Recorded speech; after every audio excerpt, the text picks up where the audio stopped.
Hang on. But yeah, hang on. Just wanted to bring that. Let's nip this in the bud, right? I went through a list of the albums that you listened to this year by all the bands we've done in this podcast. Just the best of Pitchfork or whatever. Yeah, exactly. Things that were not good this year. Okay, hit us. Taylor Swift. Yeah, all right. I don't know, do you know what? I reckon we could probably talk about her for some more. Who is that? Biffy Clyro.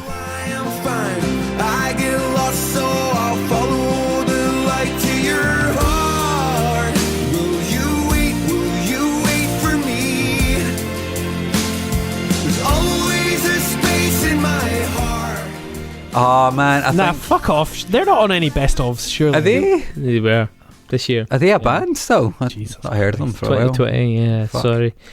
Polisa. Baby, make me better before I break you under my.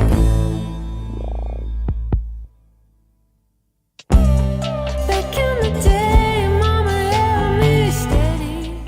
Disappointing. Are they still going? Yeah. Fuck me. First record we talked about. 2 drum pretty kits, good, but effects pedals. shit No, ever since one then. good Okay. album. Stephen Malkmus. Multiverse, a cherry idea, just refuse to argue. Shadow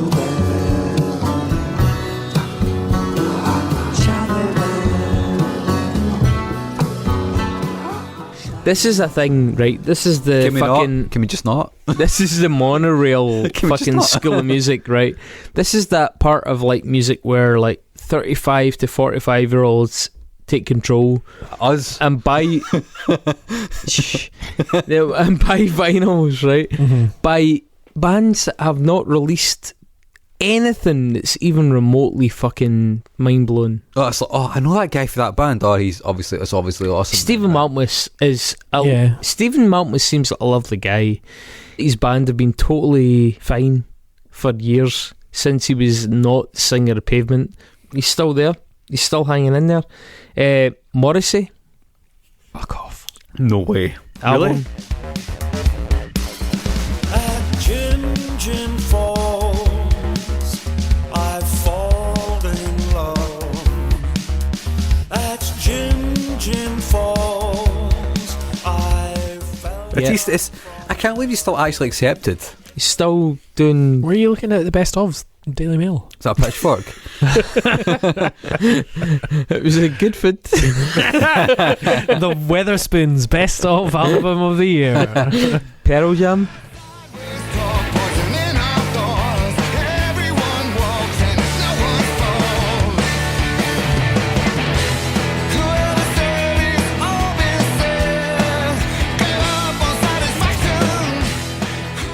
Oh no! You know what, Did man? they release an No, album this year? Like seriously, like Fuck a lot off. of people that I know like they've put the album in their best of. Oh my Fuck off. Fuck Seriously. off. I mean, I don't care much for the band, so I haven't listened to it. Do you know what? Like, so this is a whole other episode, and we've talked about it. But AJ Borthwick, who we're still answering their question of, Hi, AJ. also asked who wrote the better Deftones album this year, Deftones or Loathe. And I was like, Have you listened to that record? I've listened to the Deftones record. So we slip into a hopeless sea of regret as I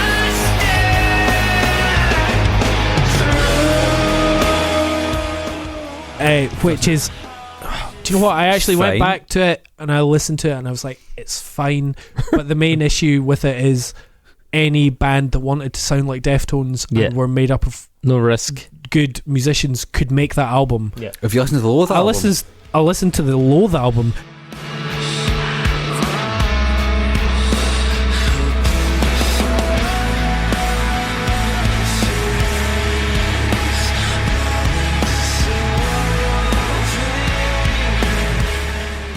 And I was quite embarrassed See, because it I sounded totally like agree. a terrible band like Code Orange, I agree. who have then completely stolen some Deftones Man, choruses. it's in so many end of year lists, Oh my right? God. And I listened to it, and I don't know anything about that band, and I was like, I could not they're from believe- Liverpool, right? Oh my God, really? yeah. They're British. Yeah, Oh, British band. Christ. So many people that I know are like, oh, this fucking album's amazing, man. You need to listen to it. I was like, No, What? No, it sounds like are you kidding me? it sounds like 3 choruses from the 7th Deftones album, and then somebody has ran that through a fucking Chaos pad.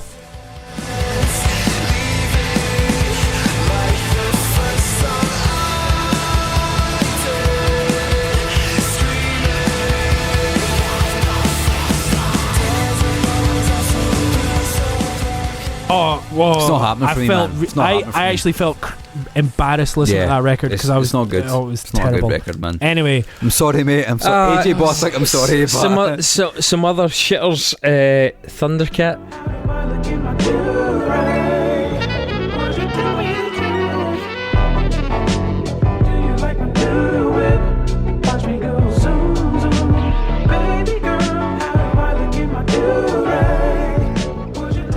do you know what? I didn't listen to the Thundercat record. But also, do you know what, Chris? That wasn't the question. The question was bad albums of this year. So we're Moby. all right, right. Let's move on because Hang on. we've been here for 5 hours. 5 fucking hours. Lil Yachty.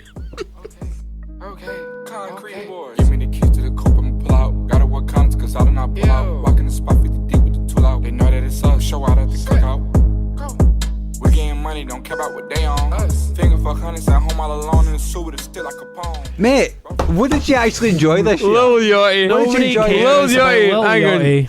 I'd never heard of Lil Yachty before Dave told me it. Who cares? What did you like this year? What did you like I'm this eating year? a bounty. You're obviously a fucking paedophile. Then. I'm eating a bounty on Lil Yachty. Coconut. Haim. Fucking terrible. Haim is in like the top 20 of most things. Most things. Mushroom Head.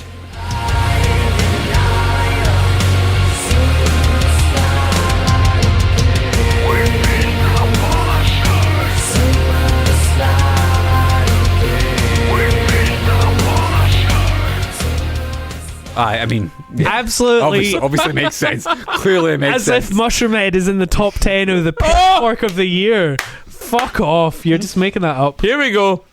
Static X.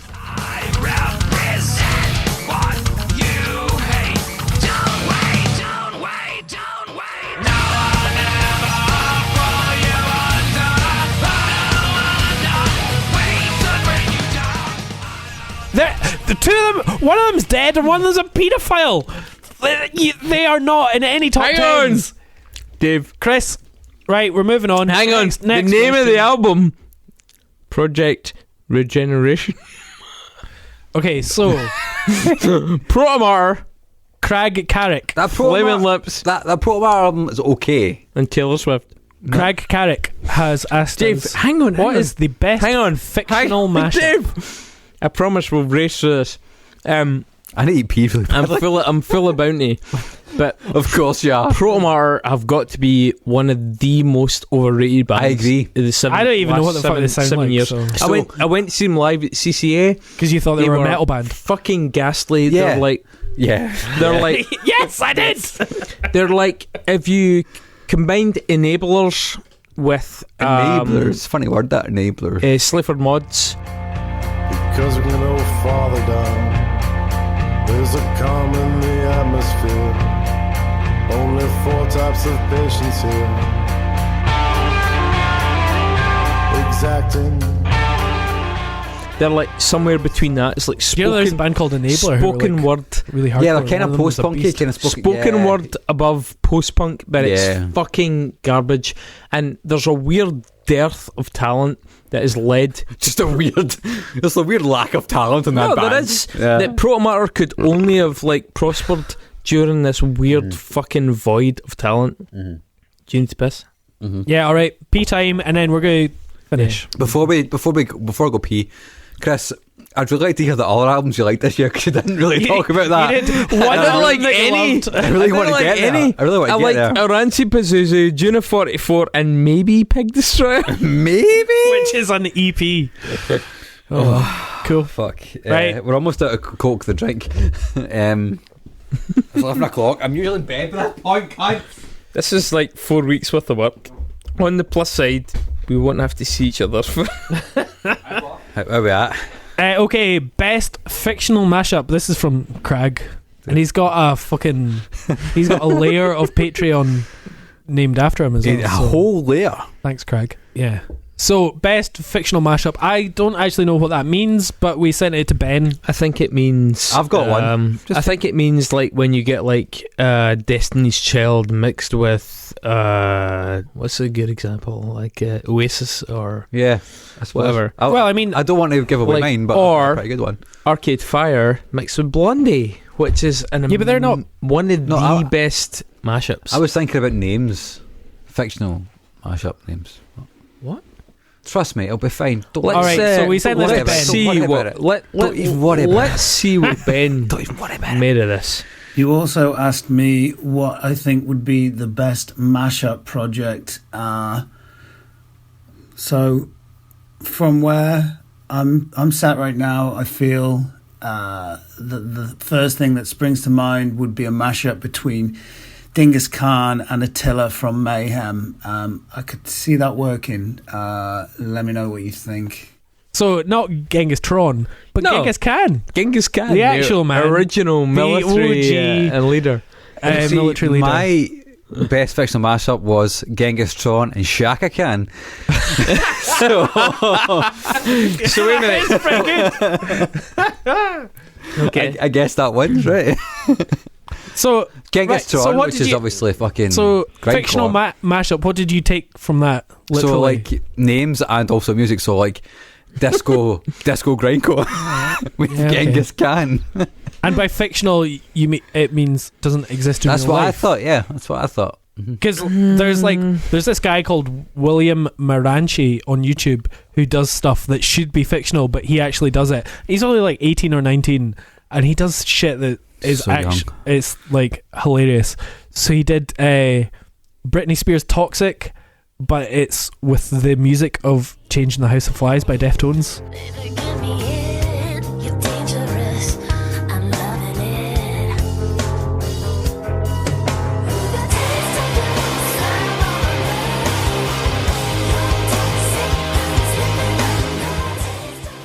And I've it's heard that. it's beautiful. That's very good. Yeah. He's done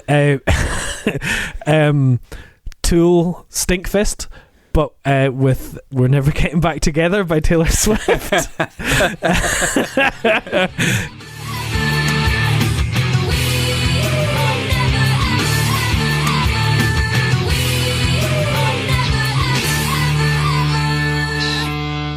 Getting back together. He's done Bohemian Rhapsody. What? I need to hear that. WAP by, Megan Thee Stallion and Cardi B, but it's Bohemian Rhapsody. Just to kiss me on this wet ass pussy. Now make it rain if you wanna see some wet ass pussy.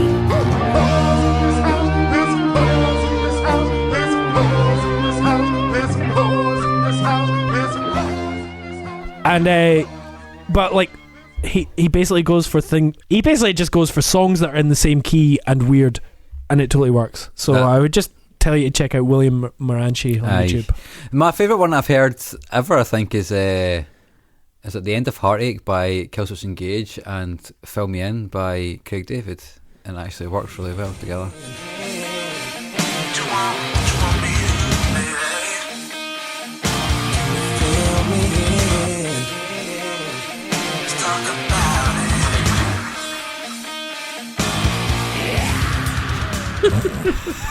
Oh shit! I've played that. Definitely have. Yeah, I've played that at Block several times. Yeah, don't worry about that. Blondie into Arcade Fire.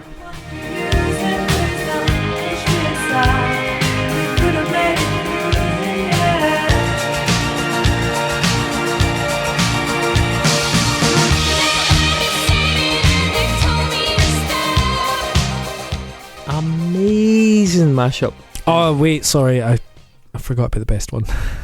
You forgot about the best one. Forgot about the best one. What's the best one? It was a William Maranchi one, and it was a "Miss You" by Blink-182 instrumental with the vocals of Vanessa Carlton. Yes. 1,000 Yes, miles. of course, because Yeah. yes. So Of darkness in the valley, we can live like Jack and Sally if you want, where you can always find me. And we'll have Halloween on Christmas, and in the night we'll wish this never Alright, so our next question is pretty straightforward, Dave. Also from Craig. Also from Craig. This guy. An oral and sonic history of David John Weaver's high school band. An oral and Hey. sonic history of David John Weaver's high school band. Yeah, that's oral, A-U-R-A-L. Oral. Yeah. Oral. So, of course, we're talking about the band Dimmer here.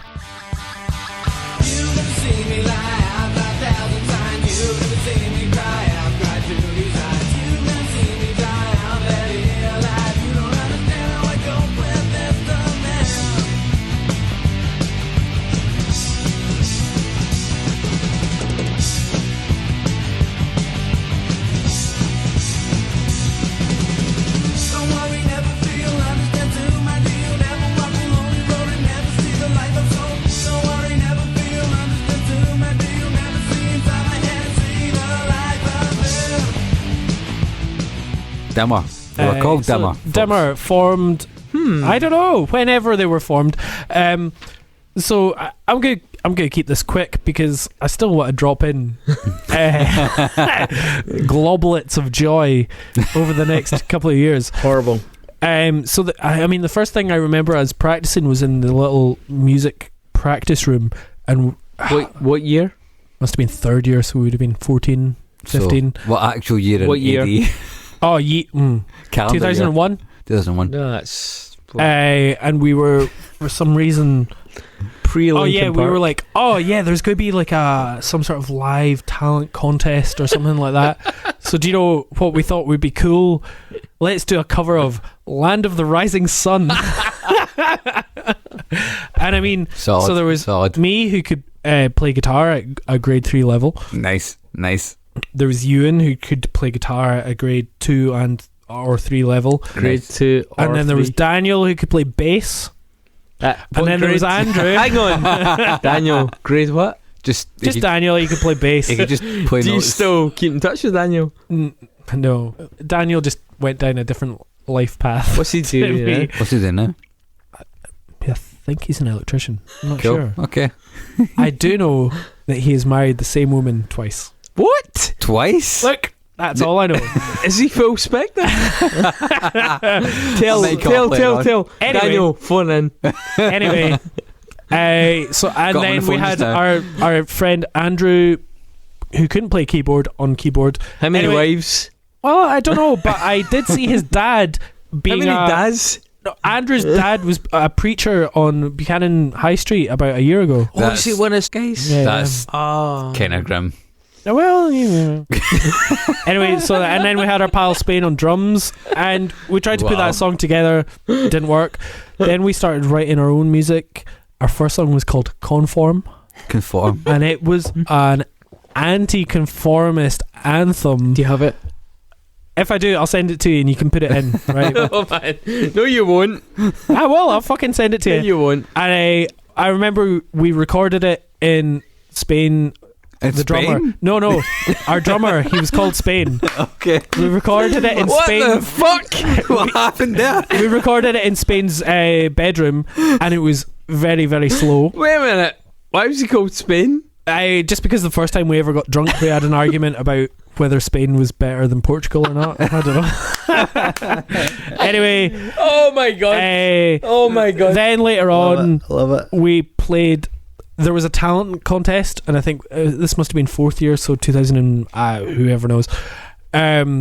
We just we got rid of Spain because he couldn't quite play drums.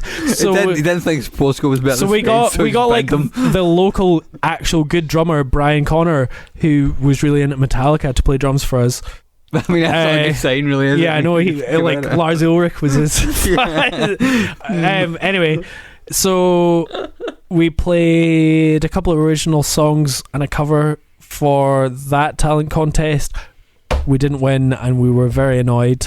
No, I know didn't win? we didn't win. No, it's fine because we then got my best How friend could you Grant. not win? Got his My best friend Grant, though. Who won? who was Dave. he was a goalkeeper. Be more cynical. Who won? He was a goalkeeper who had trials with Ipswich, Ipswich, Motherwell, and Motherwell. Aberdeen. Aberdeen. None of And them then it turned feel out that he was also actually quite good at drums. The drums, the drummy drums. Got him in, recorded a demo A demo. with Highland country music legend. Oh, wait, what was his name? Johnny. No, but he's on YouTube. His name. Oh fuck, Johnny. Highland Johnny. country music legend. Johnny Inverness.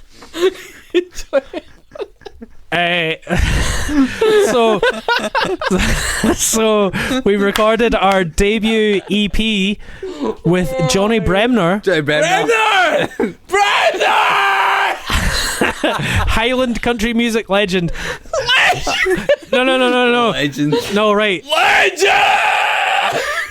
I'm going to give you the link to some of his best songs. Play Right? bagpipes. No, he wrote a song about his mum. If you enjoy country music, you'll enjoy Scotland's own Johnny Bremner.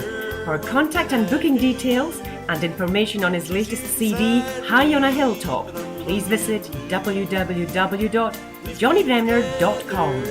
You'll love him. And do you know what that debut EP cost to record? One Harold Wall. What? Sorry, say that again. So what? We got to record in his little back studio. Okay. Because our bassist Daniel's dad Harold his wall. I don't know. Infinite your own currency. We were like, oh, could we record 4 songs in your little studio? And he was like, yeah, that's fine. That's one hard. And then wall. Daniel was like, we don't have any money, but my dad will harl your wall. So Craig, that's the answer. So we harled his wall. Hang on, what's the question? Anyway, Beaver's band equals one hard wall. Anyway, we gradually got better. We won the next talent You won contest. it. We So won the the EP next Hang talent on. contest. The hard wall worked. Hang on. You got better. We got better. How do you know? Because you had that drummer. Because I've listened to it and I've gone, That was objectively, better. that sounds Objectively, better than that. Can we hear? Yeah, I'll send you the fucking songs, Chris. Woofed.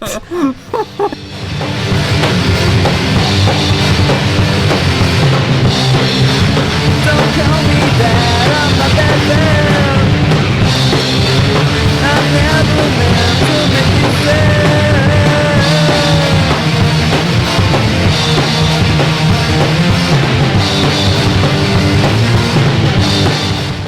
We won the talent contest. One song ripped off Idlewild. One song had a trumpet on Which it. Idlewild? And one song was like remote part, that sort of. They played trumpet. And then Wait a minute, one our song singer Ewan played trumpet. Hang on. And then had a trumpet. What the fuck? yeah, we did like a ska song, and it was actually pretty good. Like what? It went do do do do do do do do do Like bowling for soup. They're not a ska band. It was better than that. Listen, Jake. Anyway, that's what you're and thinking then the when we won it, because we had to play 2 songs, and we won it with those 2 songs. The mighty Inverness And then- Stones.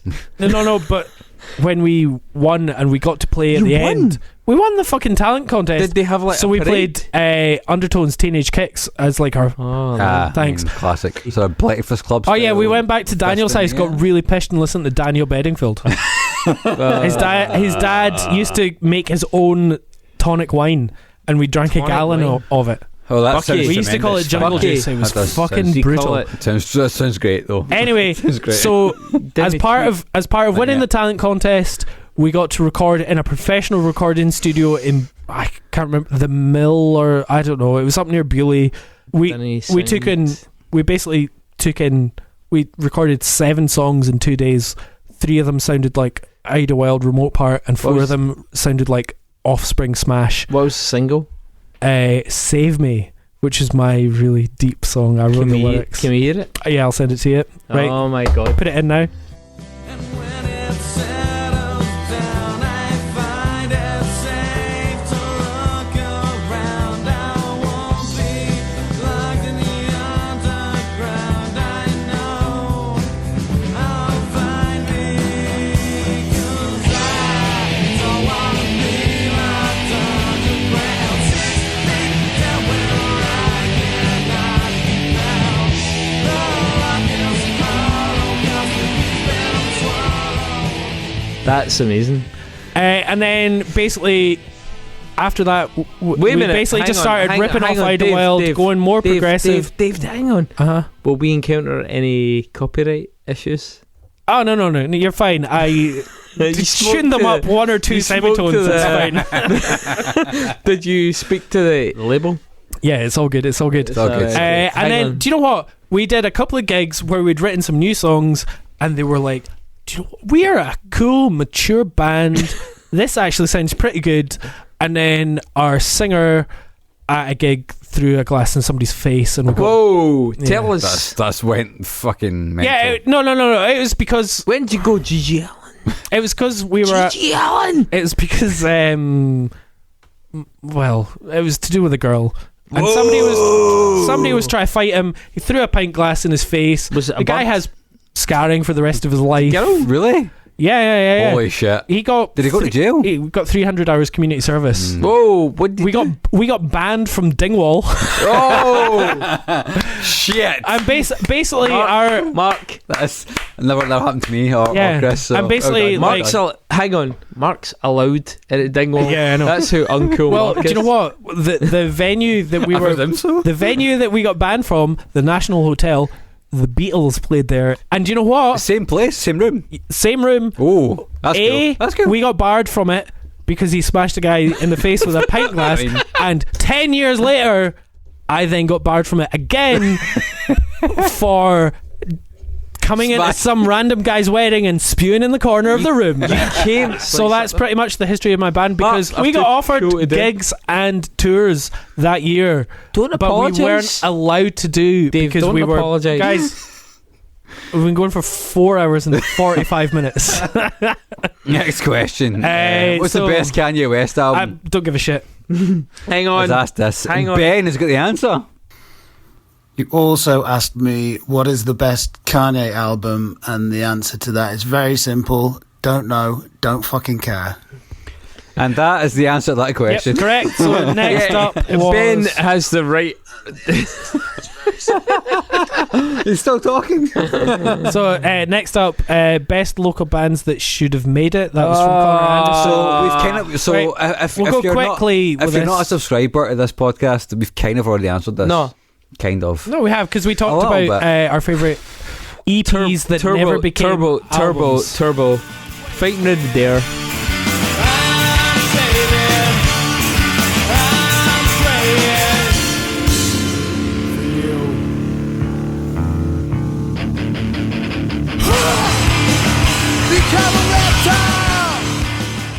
Yeah, you did say that in that episode. I mean, I guess Fighting Red Dare were like the sort of idols that never happened. I mean, they ticked all the same boxes, but they never ever got to the same level of like the balance of marketability versus mania. Mm-hmm. That episode. Lost Leader, I think you may have also mentioned them before. like a one man. Is that Joseph? Yeah, Really, really Joe good. Quimby. Yeah.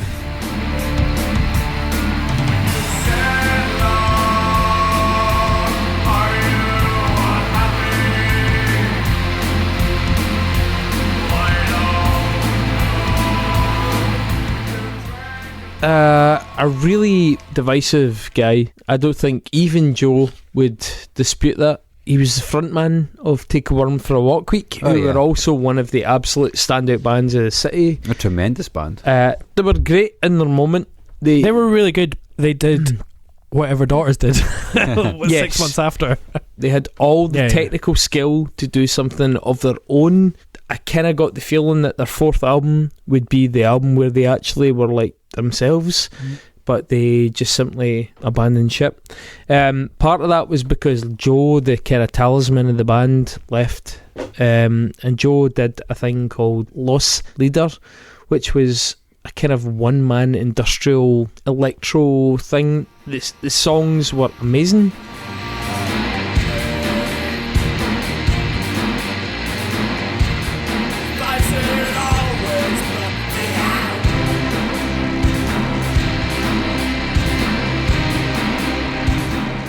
They never really got there because his attitude to playing was just was just Joe. Other local bands, I think from Edinburgh, Your Loyal Subjects.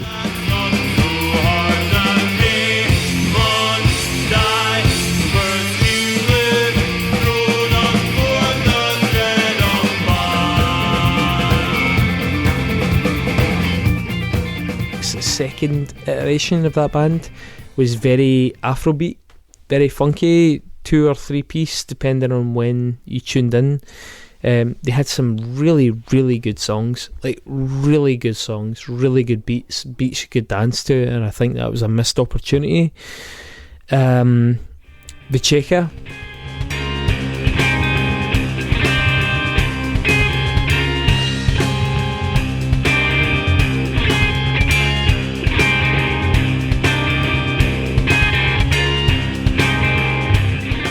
Absolutely fucking brilliant. Jazzy, a bit more in keeping with some of the kind of late 90s, like June of 44 scene, that kind of time. Really, really fucking good band. Leto.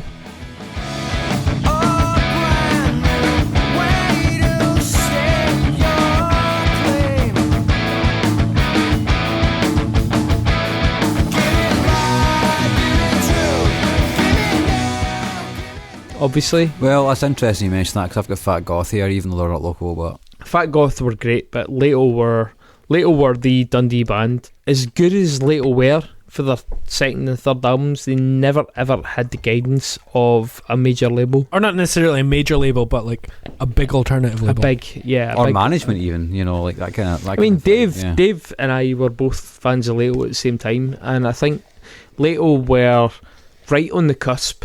It was sort of the emo thing, but they were also so close to being just the breakthrough. There was like a bit of darkness happening at the time. We did the album on the Dundee mixtape a couple of years ago, right? So, but and another band that comes into that is Degrassi.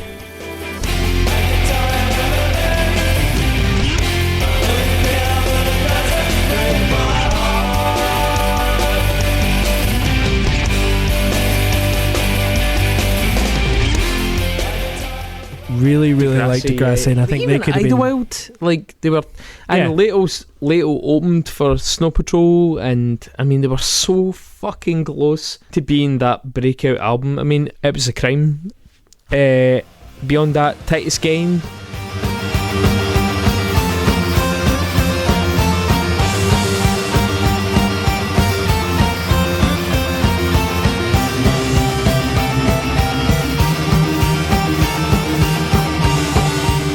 Titus Kayne were good, man. Titus Kayne, who were a bit like Trans Am mixed with, I don't know, Thin Lizzy or something like that. Bad Dancer, who we've done a whole thing on, sort of special on. Blue Sky Archives.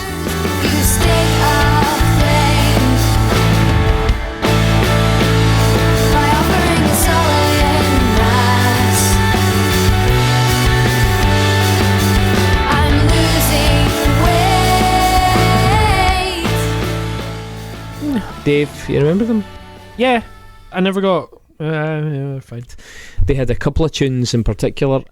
There was just sort of a great sort of a confluence. Mm-hmm. Is that the word?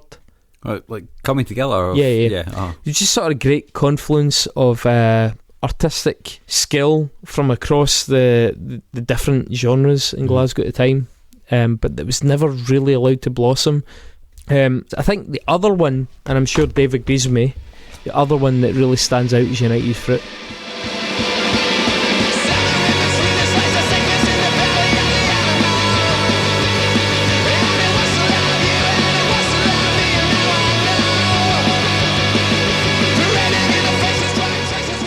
Yeah, it's a good show. Actually. United Fruit were a band did release 2 records that are both great. Released, hang on though. Released 2 records that were both good, but were never ever produced to the standard of the band live. United Fruit were a band that toured, and I mean, I say this as very good friends of the band. We toured with them, we played with them.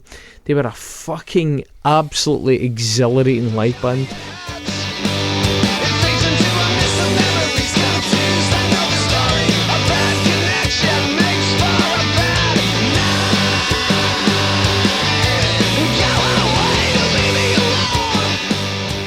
They were a live band in every sense of it. They were like a Trail of Dead, Sonic Youth, do you know, At the Drive-In, all the best bits of all the most exciting bands of that era. I would say three of my top 20 shows of all time are probably United Fruit shows. Yeah. I mean, a really, really genuinely fucking brilliant live band that came about over years of like iterations and in different like I've seen them with different drummers, I've seen them with 5, I've seen them with 6 members, I've seen them in stereo to 300 people, I've seen them in Captain's Rest to 100 people. No matter what, I've seen them in like festivals. But here's the weird thing, tents, right? No matter what, they're amazing. He's right, and all that mythology though, unfortunately, distills to 2 unsatisfactory albums. That are good if you know them. If you know them, you imagine in your head how they sounded live. But if you sent either of those records to somebody that was into Trail of Dead in Canada or Melbourne or Auckland or whatever, they'd go, "Oh yeah, it's quite cool." Yeah, and there's no way that would transcribe to so we did an episode on Trail of Dead, and one of the interesting things about Trail of Dead was if you sent the second album, if you sent Madonna to anyone, it got across the message, and that's what United Fruit never did. The first album, you can give them it, you can be like, right, it's not quite right.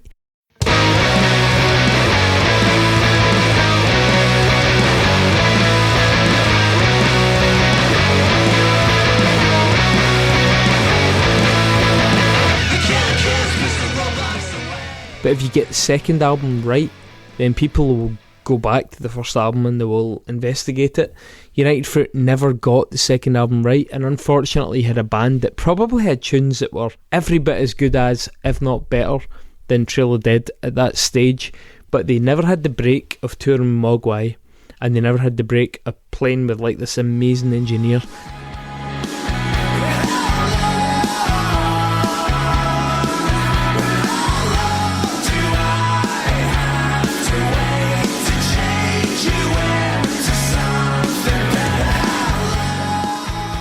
And unfortunately, you had a band that really undersold its potential, and that's a shame, because this was a truly special fucking project, and they were a febrile project as well, because, like Dave says, the drummers changed, but even just amongst the main guys, they fought to keep it together. There were a lot of pressures, and they never quite managed to get to that stage.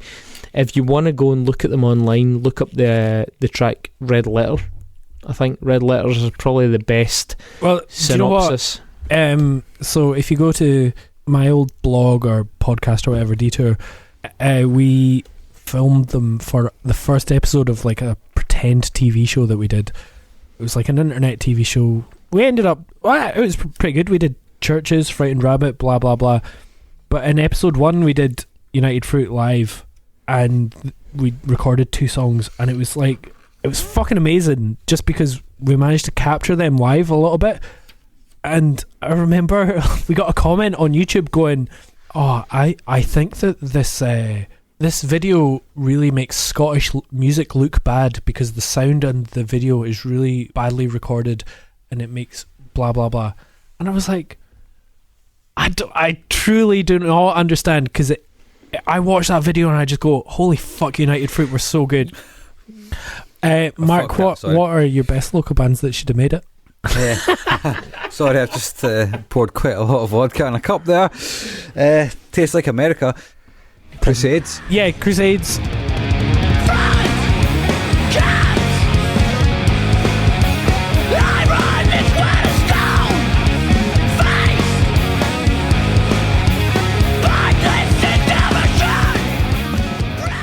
I was going to mention American Men.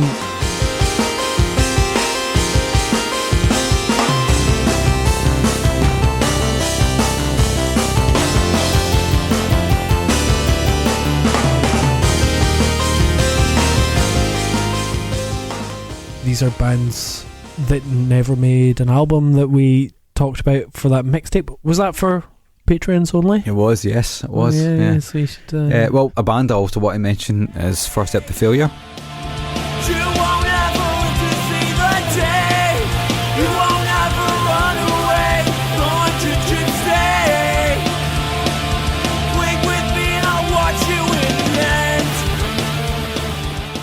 Who are they? I don't. So they were a skate punk band. One of the things that I guess were, he's fucked that. Yeah. So First Step to Failure were a skate punk band, and they were very much a skate punk band in the sense of, you know, Good Riddance, and I guess maybe like No Effects when they were not being really obnoxious and shit. And they were local. They were Scottish. They were local, yeah, Scottish. My flatmate Craig, who now plays in a band called Revulsion, he was the drummer in that band at the end of their career, and they did an album, and it was really good. They had that kind of mixture of, you know, that SoCal, really fast kind of sound that sounded a bit like Strung Out or Good Riddance, and like super Pennywise. Yeah, like, you know, like Pennywise. They didn't sound like they were from Glasgow all that much, but they were up there with a lot of the other bands in the world that were doing that kind of thing just now, you know, at that moment. So like Much the Same or Local Resident Failure or Counterpunch, you know, all these bands from all over the world that were really great at playing fast and technical music.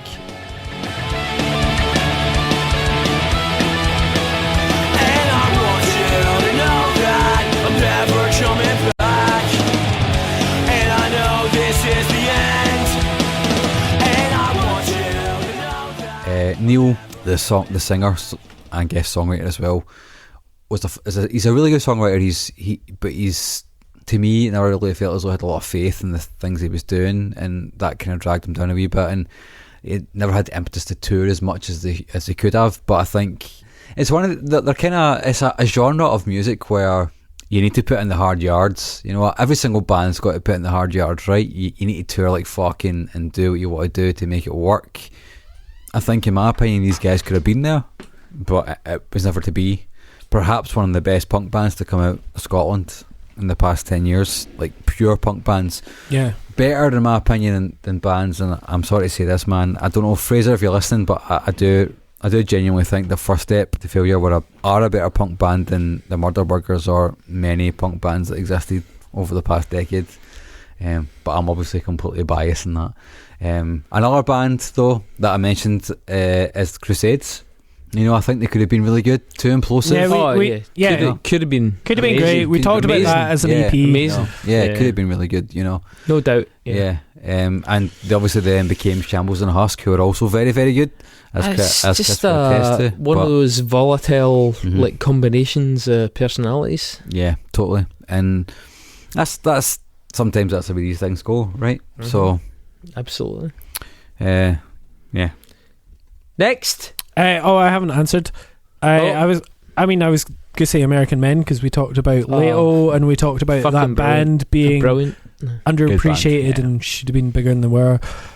I mean, you do get the feeling that American Men, given no parameters, could have been whatever the fuck they wanted. Truly fucking outstanding. Yeah, if like XL Records or something like that came along and gave them $100,000 and good just example. said, like, it's like the holy fuck thing. It's like, Warp. If Warp came along and said, "Hey guys," they could have been amazing. They were only limited by their means. There Will Be Fireworks. Here's where I've sworn and cursed, and here's where I kissed you first, and amber light shot through with rain. I swear I don't intend to waste a syllable. Good who band. are like a really good band, and they've actually released 2 really good records. But the first record, There Will Be Fireworks, came out 2009, sort of same time as Frightened Rabbit's first record, pretty much, and it was pretty badly recorded, low budget. But I mean, to be honest, they're just as good as Frightened Rabbit or Twilight Sad. You think? Well, I think they could have been. You've been drinking quietly tonight, trying to take the edge off the dark bright. Again every time. But they never made as many albums because I would half of them are teachers and half of them work in the oil industry. I don't necessarily disagree. What I think is Frightened Rabbit were the most commercially viable, and I mean that from like a positive a positive perspective. I think Frightened Rabbit could have been the Death Cab, you know, the sort of like reached out to huge fucking audiences with this really relatable sort of that was happening. That was happening. Yeah. You know, that was happening. Twilight Sad I always took as being the slightly more obscure sort of shoegazy sort of thing. Yeah. There will be fireworks. I'm not sure where they fit in with that. I mean, I know, but that's the unknown. It's just that's exactly it. It's the fact that the unknown. I think that the three of them could have been like some sort of trinity together, but there will be fireworks. Never great toured. Band, great players. Yeah, really great band, great players, but they had an underproduced record. They were all doing other jobs, and it was a side project basically for all of them.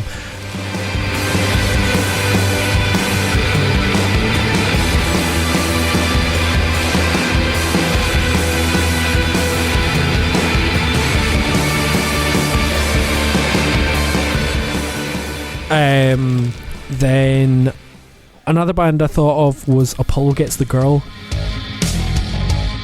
From a distant sky, sweet voices singing. I woke up in a flashing room, sound of celestial tune.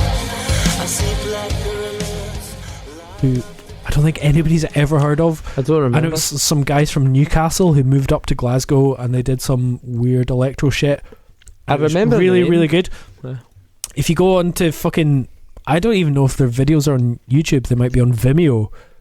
But if you check them out on Vimeo, Apollo Gets the Girl, they've got 2 tunes that are total fucking bangers, and they're like kind of Depeche Mode, 9 Inch Nails, but modern sort of stuff. Really, really cool. And I don't know, I guess just things didn't happen with them, but could have been really good. Then there's a band that are still going that I reckon, well, I don't know if they'll ever make it big or not, but they've released 2 records that are fucking unbelievable, and it's Babe.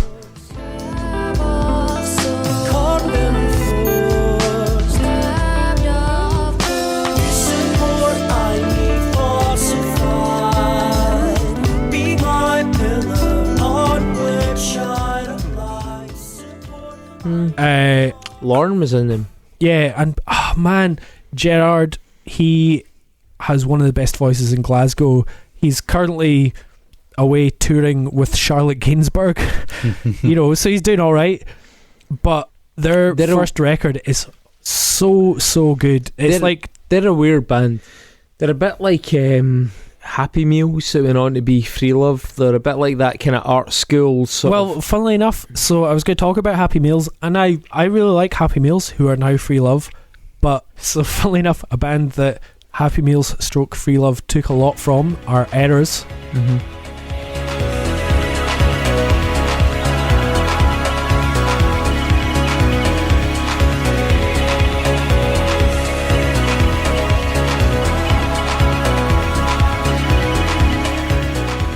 And I think Errors are a band that could have been a lot bigger than they were.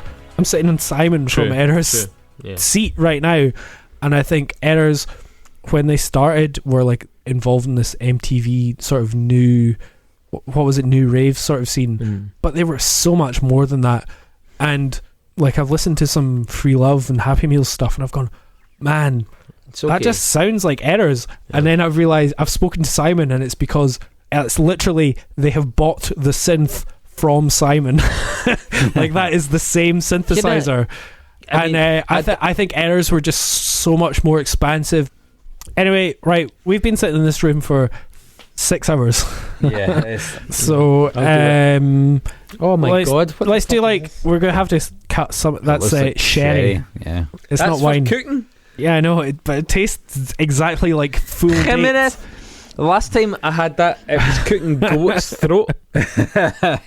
Right. Okay. Anyway, Weaver's band, Kenya album, we've done that. Best fucking local bands. No, Turnstile Blues again. Right, I'm giving you Dred Scott. No. 1 minute. Why is Chris so angry? Chris. Anna has answered it for him. Okay, Anna. Why is Chris so angry? Now, I would say Chris is not an angry guy. he may come across as someone who is passionate and is very enthusiastic about what he has to say. And yeah, he does get pissed off at what he perceives to be as injustices in the world.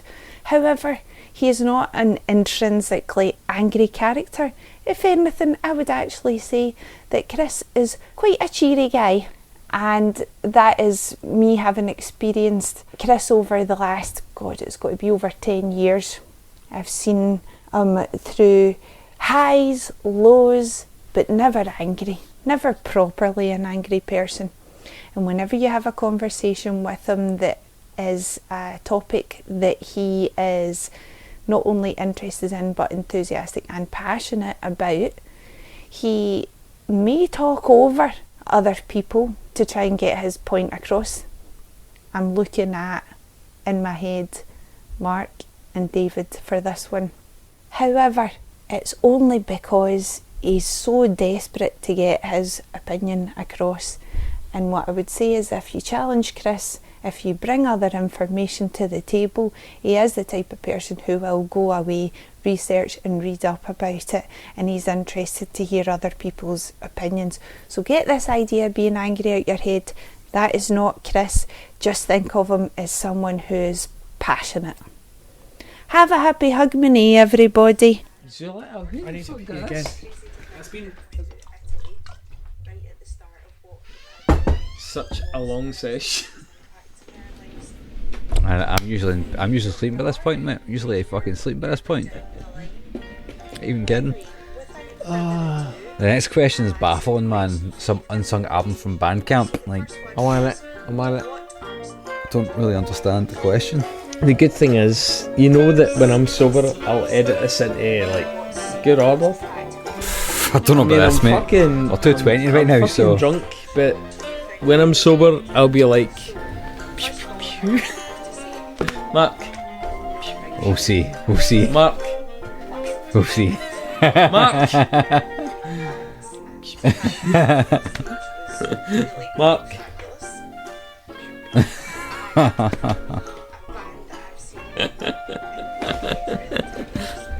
Mark. Hey, I told you so. That's what I'll be saying when you've edited this into shit, but Oh my hey, god. I told you so, Chris. Dude, it's gonna be so good. I believe you. I believe you. 2 minutes 21. 2 hours 21, sorry. Wish it was 2 minutes. That might collapse. Stop. No.